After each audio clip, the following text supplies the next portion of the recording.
Liberty Tamil நேயர்களுக்கு வணக்கம். தற்போதைய சூழ்நிலையை பார்த்தால் தமிழகத்தில் ஆட்சி கலைப்பு ஏற்படும், மீண்டும் தேர்தல் வருவதற்கான வாய்ப்புகள் இருக்கிறதாக சொல்லி டிடிவி தினகரன் அவர்கள் சொல்லியிருக்காங்க. இதை பற்றி மக்கள் என்ன நினைக்கிறாங்கன்றதை கேட்டு தெரிஞ்சுக்கலாம் வாங்க.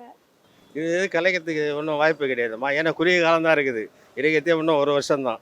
இதை கரைச்சிட்டு திரும்ப எலெக்ஷன் வைக்கிறேன்னா அதுதான் அது. அதுக்கு வாய்ப்பே கிடையாது. பெரும்பாலும் வந்து ஒரே எலெக்ஷன் தான். 2024 எலெக்ஷன் தான். அதுதான் முடியுதான். வேறு மாற்றம் எதுவும் கிடையாது. இப்போ அவங்க சொல்கிறதெல்லாம் வந்து சரியான முறை கிடையாது. அது நடக்காது. சும்மா ஒரு பேச்சு வேணால் சொல்லலாம். முறையில் வந்து எலெக்ஷன் முழு எலெக்ஷன் 2026 தான். இது வாய்ப்பே இல்லை வேறு. வாய்ப்பெல்லாம் கிடையாது. ஏன்னா மெஜாரிட்டி அந்த பக்கம் ஃபுல் மெஜாரிட்டி இருக்குது, புரியுதுங்களா? அதனால் வந்து கலையத்துக்கெல்லாம் வாய்ப்பு கிடையாது. அது 100% உறுதி. அது மாதிரியெல்லாம் ஒன்றும் இல்லைம்மா. அதை இப்போதைக்கு நான் ஒரு 10 மாதம் இருக்குது, இதுக்குள்ளே ஏதாவது தேர்தல் வரப்போகுது. அது மாதிரி வாய்ப்பு இல்லை. அவர் ஃபுல் மெஜாரிட்டியில் இருக்கார். அவர் தினகரன் சொல்லுவார், அவருக்கு எல்லாம் ஒன்றும் வேலை இல்லை, அவருக்கு எதுவுமே எல்லாம் இருக்குது அவர்கிட்ட. இப்போ ஒன்றுமே கிடையாது. அவரும் பேசுகிறாரு. எடப்பாடி பேச கூட பரவாயில்ல, இவர் பேசுறது என்ன இருக்குது? ஒன்றுமே கிடையாதும்மா. அந்த மாதிரி வாய்ப்பெல்லாம் கிடையாது. 2026 தேர்தல் இருக்குது. கண்டிப்பாக இவர் தான் வருவார். இல்லை, சுத்தமாக இல்லை. அந்த மாதிரி பேச்சே இல்லை. சும்மா சொல்லலாம். அவன் ஏதோ அவனுக்கு யாரும் தெரியாதேமோனு தெரிவிக்கிறதுக்காக அவன் வந்து பப்ளிசிட்டிக்காக பேசியிருக்கிறான். அவள் தான். அவன் முகம் தெரியணும், அவன் பேசுகிறான். அவள் தான். அவங்க டப்பா அவங்க அடிச்சுக்கிறாங்க. இப்போ அவள் தான். வேறு எதுவுமே இல்லை. தினகரன்னா யார்? கட்சின்றது எங்களுக்கு தெரியவே தெரியாது. அவர் யாருன்னு தெரியவே தெரியாது. புரியுதுங்களா? தினகரன் ஒரு யாருன்னே தெரியாது. ஒரு ஸ்டாலின் அண்ணன் பற்றி கேட்கலாம், ஒரு எடப்பாடி பற்றி கேட்கலாம். அவர் யாரை பற்றி பேசுறது அவருக்கு எந்த தகுதியும் கிடையாதுல்ல. தினகரன் பொதுவாக அரசியல் அவருக்கு சம்மந்தமே கிடையாது. ஏதோ அவர் பேசிட்டு பேசுவாங்க. இப்போ 4 வருஷம் ஓடி போச்சு, எப்படிமா கலைக்க முடியும்? சின்ன சின்ன தப்பு நடக்குது, அது கூட நமக்கு மனசு கஷ்டமா தான் இருக்குது. சில இடத்துல கொலை அது இயற்கை. அது சட்டப்படி நடவடிக்கை எடுக்கிறாங்க, அவங்க அரசாங்கம் எடுக்குது. அப்படி இருக்கும்போது இன்னும் இப்போ அடுத்தது அவர் தான் வரப்போறேன்னு பேசிக்கிறாங்கல்ல. ஜோசியருங்க எல்லாமே சொல்றாங்களா அவர் தான் வரப்போறாரு. இப்படி தினகரன் அப்புறமா இந்த விஜய் இவங்கெல்லாம் பேட்டி கொடுக்கறதுனால எந்த பிரயோஜனம் கிடையாது. புரியுதுங்களா? ரொம்ப நாள் தூக்கத்தில் இருந்துட்டு இப்போ தான் எந்திரிச்சிருக்கிறார் டிடிவி தினகரன் அவர்கள்.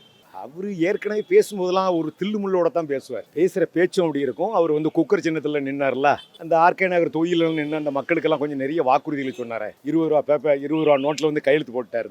இந்த நோட்டில் கையெழுத்து போட்டோம்னா அதை நீங்கள் போயிட்டு வாங்கிருங்க, எல்லாரும் உங்களுக்கு பணத்தெல்லாம் நான் ஒதுக்கிட்டேன்.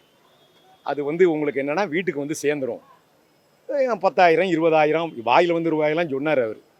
அதில் கொஞ்சம் கஷ்டப்பட்ட மக்கள்லாம் அதில் ரொம்ப பணத்துக்காக சும்மா இழந்துட்டாங்க. என்ன செஞ்சுட்டாங்க? ஓட்டு போட்டு அதை வெற்றி பெற்று வந்தார். அவரும் போய் சட்டசபையில் பார்த்துட்டார். இல்லைன்னா அவர் சட்டசபையை பார்க்க முடியாது. தேர்தலாம் நின்று மக்கள் ஓட்டு போட்டு அப்படிலாம் பார்க்க முடியாது. இது மாதிரி தில்லுமுள்ளு வேலைகள் செஞ்சுட்டு உள்ளே வந்து பார்க்கக்கூடிய ஒரு நபர் அவர். ரொம்ப நாள் ஓய்வு எடுத்துகிட்டு இப்போ வந்திருக்கிறார். தமிழகத்துடைய ஆட்சி நல்லா இல்லை, அது சீக்கிரமாக கலைஞ்சிரும் அப்படின்னு அவர் சொல்கிறார். அதானே அர்த்தம். அது தமிழகத்துடைய ஆட்சி என்பது நல்லபடியாக தான் நடந்துக்கிட்டு இருக்கு. கொடுத்த வாக்குறுதிகள் படியெல்லாம் திராவிட முன்னேற்ற கழகத்துடைய அரசு என்பது படிப்படியாக நல்ல திட்டமிட்டு செஞ்சுக்கிட்டு இருக்கிறாங்க. இப்போ தேர்தல் நெருங்கும் போது நான் ஆட்சியை கலைப்பேன், ஆட்சியை கலைச்சிருவோம் அது அப்படி இப்படின்னா. ஒரு தேன்கூடு இருக்குது. அந்த தேன்கூடு மேலே ஒரு கல்லை எறிகிறீங்கன்னு வச்சுங்க, அதை தேன் சும்மா விடாது. அந்த மக்கள் சும்மா விட மாட்டாங்க. அந்த அரசியல்வாதியை பூரா கூட்டி தீர்த்துருவாங்க. இருந்தாலும் எதிர்கட்சி முறையில் அவங்க சொல்ல வேண்டியதை அவங்க குறைய அவங்க எடுத்து அவங்க சொல்லியிருக்கிறாங்க. அதனால் அது சொல்கிறதுல ஒன்றும் தப்பு கிடையாது. அவருக்கு தெரிஞ்சு அவர் சொல்கிறாரு. ஆனால் முறை பார்த்தா அந்த வாய்ப்பு கிடையாது கிடைக்கிறதுக்கு. அவர் எதனா சொல்லிட்டு இருப்பார். அவருக்கு வேறு பத்திரிக்கையில் எதனா ஒன்று வரணும்ல, அதை பற்றி எதனா பேசணும்ல, அப்போ தானே தெரியும். இப்போ டிடிவி தினகரன் இது வரைக்கும் அவர் பேருக்கு சரியாக வெளியே வரல. இப்போ எதனா ஒன்று சொல்லணும்ல, சொன்னால் தானே வெளியே வரும். புரியுதுங்களா? சும்மா வீட்டில் படுத்துருந்தா வருமா? அதனால் எதோ ஒன்று சொல்ல வேண்டியதுதான். ஆனால் ஆட்சி கலையத்துக்கான வாய்ப்பெல்லாம் கிடையாது. எதுவும் செய்யலையே, நல்லா தான் செஞ்சுருக்காங்க. எதுவும் துரோகமே செய்யலையே. அதனால தான் கலையாதுன்ற தைரியமாக இருக்கலாம். கலையாது. அதை சொன்னேனே, அவன் ஒரு பப்ளிசிட்டி வேணுமில்ல, அவன் இருக்கிற இடம் தெரியணுமில்ல. நானும் இருக்கிறேன், நானும் பேசின்னு இருக்கிறேன் அப்படின்னு தெரியணுமில்ல, அதுக்காக தான் பேசுகிறேன். அதை மாதிரி எல்லாம் பண்ணலையே. எல்லாமே கரெக்டாக தான் செய்கிறாரு. அவர் எதுவும் தப்பு எல்லாம் பண்ணலையே, கரெக்டாக செய்கிறாரு. எல்லாம் செய்யணுமா, எல்லாம் செஞ்சுட்டே இருக்காங்க. அந்த மாதிரிலாம் ஒன்றும் வாய்ப்பு கிடையாது. அவருக்கு என்னமோ இப்போ முத்திக்கிச்சு போகுது அவருக்கு. அதனால தான் அப்படி பேசுகிறாரு. அந்த மாதிரிலாம் வாய்ப்பே கிடையாது. யாருமே சொல்லி அவரு சொல்றாரு. அதெல்லாம் அதெல்லாம் அதெல்லாம் அவங்க ஒன்றும் பண்ணலையே. நல்லா தானேம்மா போயிட்டு இருக்குது. சின்ன சின்ன பிரச்சனையை வச்சு சொல்றாங்க. அது எல்லாருக்கும் மனசு கஷ்டமா தான் இருக்கும். நான் கூட எனக்கு கூட தான் கஷ்டமா இருக்கும். டெய்லியும் கொலை கண்ணுல கருப்பாயுது, பாலியல் தொல்லை அப்படி இப்படின்னு சொல்றாங்க. அதெல்லாம் அவங்க கரெக்டா நடவடிக்கை எடுக்கிறாங்கல்ல. எந்த ஆட்சி வந்தாலும் நடக்க தானே போகுது. அது மனுஷன் இயல்பு. யாரும் அம்மா ஜெயலலிதா அம்மா எம்ஜிஆர் யார் இருந்தாலும் தப்பு தமிழ்நாட்டில் தப்பு நடக்காத எதுவுமே கிடையாது. எல்லாம் நடந்துன்னு தான் இருக்கும். அதை தடுக்கிறாங்கல்ல நல்ல முறையில. ஒரு வீட்டை பார்க்கறதுக்கே பல பிரச்சனை வருது. ஒரு அரசாங்கத்தை பார்க்கறதுக்கு எவ்வளோ பெரிய கஷ்டம் சொல்லுங்க பார்க்கலாம். போறாம எல்லாருக்கும் போறாம திமுக வளர்ந்து வந்து வருது. அடுத்ததான் முதல்வர் ஆக போறாரு மு.க. ஸ்டாலின். மக்கள் தான் ஒரே பரபரப்பா பேசிட்டு இருக்கிறாங்க.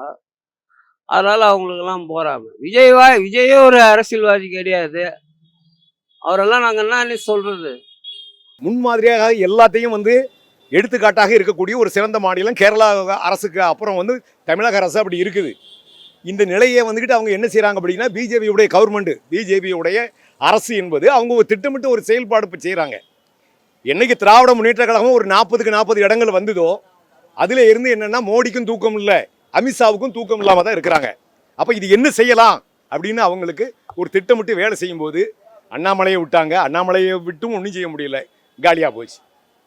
தமிழிசை சவுந்தரராஜன் விட்டாங்க, ஏதாவது செய்ய முடியும் அப்படின்னு. அந்த அம்மாவும் பேசி பேசி வந்து தாமரை மலரும் மலரும்னு தாமரை அப்படி கீழே கவுந்துருச்சு, அதுவும் போயிடுச்சு. அப்போ என்ன வேற ஒரு தலைவரை நியமிக்கலாமா அப்படின்னு அவங்க இப்போ திட்டமிட்டுக்கிட்டு இருக்கிறாங்க. அப்போ என்ன செய்கிறது, அப்படி தமிழ்நாட்டில் என்ன சொல்லிக்கிட்டு வர்றது? அப்போ இந்த கம்பெனிக்கு பூரா இருக்கு பாருங்க, இந்த அண்ணா திமுக, எடப்பாடி, கொடப்பாடி, இந்த இபிஎஸ், ஓபிஎஸ் இதில் இருக்கக்கூடிய தொங்கு சதைகள் இதெல்லாம் இருக்குது பாருங்க. இந்த அம்மா, அந்த அம்மாவுடைய சசிகலா அம்மாவுடைய அந்த தலைமை, இவங்களெல்லாம் எல்லாம் சேர்ந்து ஒன்று போல வரணும் அப்படிங்கக்கூடிய ஒரு நோக்கத்தில் இந்த திராவிட முன்னேற்ற கழகத்துடைய ஆட்சியை எப்படியாவது கவிழ்த்திடணும். அவர் தலைவர் வந்து ஒரு சாதாரண ஒரு சின்ன ஒரு கட்சி இதுதான், பெரிய அங்கீகாரம் ஒன்றும் கிடையாது கட்சிக்கு, ஒரு இதுவும் கிடையாது. அவராக கட்சி ஆரம்பித்து தலைமையில் வச்சுன்னு இருக்காரு. அதில் உறுப்பினரோட எவ்வளோ பேர்னு கூட நம்ம மக்களுக்கு தெரியாது, பப்ளிக்கும் தெரியாது.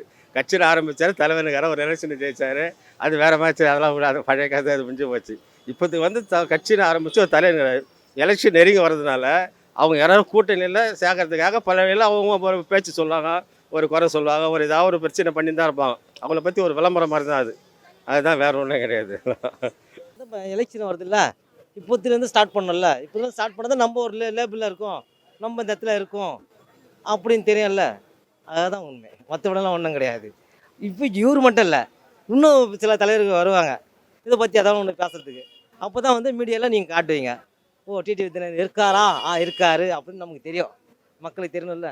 அதான் பப்ளிசிட்டி பண்ணுறதுக்கு அவருக்கு எல்லாம் மறந்துட்டாங்களே. டிடிவி தினகரன் எங்கே இருக்காருன்னு தெரியாது. இப்போதுக்கு அவர் தெரியணும் சொல்லி தான் அது மாதிரி பண்ணுறது. இப்போதுக்கு அவருக்கு எதுவுமே கிடையாது, எதுலையுமே கிடையாது. அவர் சசிகலா கூட இருந்தார், அப்படி இருந்தார், அப்புறம் மோடி கூட இருந்தார். அந்த மாதிரி பப்ளிசிட்டி பண்ணுறது நானும் இருக்கிறேன் இப்போ, அதுக்கு தான் பண்ணுறாரு அவர், வேறு ஒன்றுமே இல்லைம்மா. இல்லை எலெக்ஷன் வருது முன்னாலே அவர் தெரிவிச்சுக்கிறாரு, நான் இருக்கிறேன் அப்படின்னு, எனக்கு ஒரு கட்சி இருக்குது, எனக்கு ஓட்டு போடுங்க அப்படின்னு சொல்கிறாரு. சொல்லாமல் சொல்கிறாரு, இவள் தான். சின்ன சின்ன சினிமா நடிகலாம் ஐசட் பிறை பாதுகாப்பு அந்த பாதுகாப்புன்னு கொடுத்து இவங்களே பெரிய ஆள் ஆக்கி விட்டுறாங்க. புரியுதுங்களா? அது வந்து சுயநலத்துக்காக செய்கிறாங்க சில பேர் பிஜேபிக்காரங்க. அதாவது இங்கே வந்து திமுக மட்டம் தட்டுறதுக்காக இப்படி எல்லாம் செய்கிறாங்க. அவர் இசட் பிறை கொடுக்குற அளவுக்கு அவர் எவ்வளோ பெரிய ஆளா அவர் தமிழ்நாட்டில் என்ன சாதிச்சிருக்காரு அவர் சொல்லுங்க பார்க்கலாம். மு.க. ஸ்டாலின் 1980 காலை வச்சிருக்காங்க போலீஸ் அதிகாரிங்க, ஜெயிலுக்கு போயிருக்காரு. ரொம்ப கஷ்டப்பட்டு வாழ்க்கையில் வந்து அந்த முதல்வர் பதவி அவர் சட்டமன்றத்தில் தூக்கின்னு வந்து போட்டுக்கிறாங்க கீழே. ஒரு கஷ்டமே இல்லாத வந்து அண்ணாவோட வந்து 20 வருஷம் கஷ்டப்பட்டாராம் ஆட்சிக்கு வர்றதுக்கு. கலைஞரெல்லாம் வந்து பயங்கரமாக போராடிக்கிறாங்க, 20-25 வருஷம் போராடி தான் முதல்வராக வந்திருக்காங்க. அதே மாதிரி ஸ்டாலின் அண்ணனும் ரொம்ப கஷ்டப்பட்டு வந்திருக்காரு.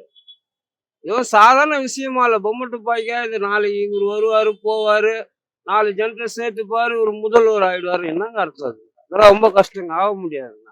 தினகரெல்லாம் அவரை பற்றி பேசவே எதுவுமே கிடையாது, அவர் அவ்வளோ பெரிய ஆளும் கிடையாது, அவ்வளோதான். இனி இவங்க என்ன பிரச்சாரம் பண்ணாலும் சரி தமிழ்நாட்டு மக்கள் அதெல்லாம் புறக்கணிப்பாங்க. பிஜேபி என்பது அதனுடைய கூட்டணிக்கு இங்கே வாய்ப்பு கிடையாது. அவங்க வந்து கூட்டணியாக அதிமுக வந்து கூட்டணியாக அவங்க இணைஞ்சா அவங்க பிஜேபியுடைய அணியில் வந்து இணைஞ்சு வந்து மக்கள்கிட்ட வந்து ஓட்டு கேட்கும் போதே தனிமைப்பட்டு நிற்பாங்க. கடந்த காலத்தில் நிறைய அவங்க பொய் பிரச்சாரம் நிறைய பேசியிருக்கிறாங்க. இப்போ மறுபடியும் வந்து கூட்டணியாக சேர்ந்துக்கிட்டு வந்து மக்கள் மத்தியில் கேட்கும்போதே தவறு நடக்கும். அதுக்கடையில் சட்டம் ஒழுங்கு பிரச்சனை எப்படி பயங்காட்டுறது அது ஆட்சி கவிழ்ந்துடும் அப்படின்னு. இவர் யாருக்கு சொல்கிறதுக்கு யார்? மக்கள் தீர்மானிக்கணும், மக்கள் சொல்லக்கூடணும். குறைந்தபட்சம் இவங்க சொல்லிக்கிட்டே இருப்பாங்க, ஆனால் மார்க் விழுந்துக்கிட்டே இருக்கும். மக்கள் போட்டுக்கிட்டே இருக்கிறாங்க. திராவிட முன்னேற்ற கழகத்துடைய ஆட்சி என்பது மறுபடியும் வரும்.